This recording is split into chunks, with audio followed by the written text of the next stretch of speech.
ce ai pățit? S-a stricat aspiratorul, eu nu mai pot să mai rezist. Dă drumul la radio să ascultăm și noi ceva, să ne mai bine dispunem. În continuare, ora gospodinii cu rubrica Rețeta noastră. Nu mai mergem să mâncăm la două servire. Ciurim urechile. Ia. Pentru masa de revelion, domnul Gică Ionescu vă va învăța cum se prepară un gustos șnițel pane. Șnițel pane, mâncarea mea preferată. Ciurim urechile. Da. Pentru șnițel se recomandă 1. Carne de porc sau de vițel. Avem de porc. E bună. 2. Ouă. 3. Făină. 4. Pesmet. Hai, avem toate numerele. Avem toate numerele. Se toarnă ulei în tigaie și se aprinde aragazul. Tu toarnă uleiul în tigaie și eu aprind aragazul, că sunt mai deșteaptă decât tine. Hai să aducem numerele!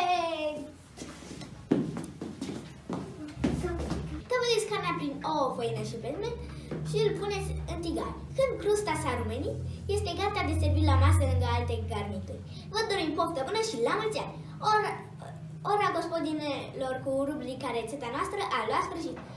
Vă transmitem în continuare gimnastica zilei. Dacă sunteți gata, să începem! Suntem gata! Să vezi ce șnițel iese. E șnițel modern. Corpul nemișcat 1, 2, 3, 4. Cum adică 1, 2, 3, 4? Adică numerele: făina, ouăle, laptele. Capul sus și călcâiele lipite. Cum adică lipite? Adică lipite cu prenandez ceva. Îți face stâlpile și burta trasă. Burta de o să trag noi. Păi adică ca să nu ne murdărim de ulei. Să tragem burta. La stânga, trageți aer în piept și suflați cu putere. Mâinile sus, lăsați mâinile cu putere lipite de corp. Aștept un pic. Bagole. Bagole.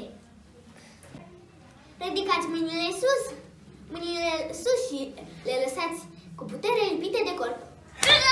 Ore, s-au făcut jumări. Aplecați-vă înainte cu palmele lipite de podea. N-ar fi mai bine să preparăm niște mezeluri? Nu, mă, șnițel! Asta e plăcerea mea, șnițel! Ridicați-vă privirea și mâinile la ceafă. Și cu mușchiul ce facem? Lăsați mușchiul lejer. Adică să lăsăm mușchiul lejer pe tavă. Masați totul cu cremă Nivea. Cremă Nivea? N-ar fi mai bine cu ulei de dovleac, nu merge? Nu! Cremă Nivea! Acum ocoliți camera în pas alergător. 1, 2, 1, 2, 1, 2. Încă 2 tone de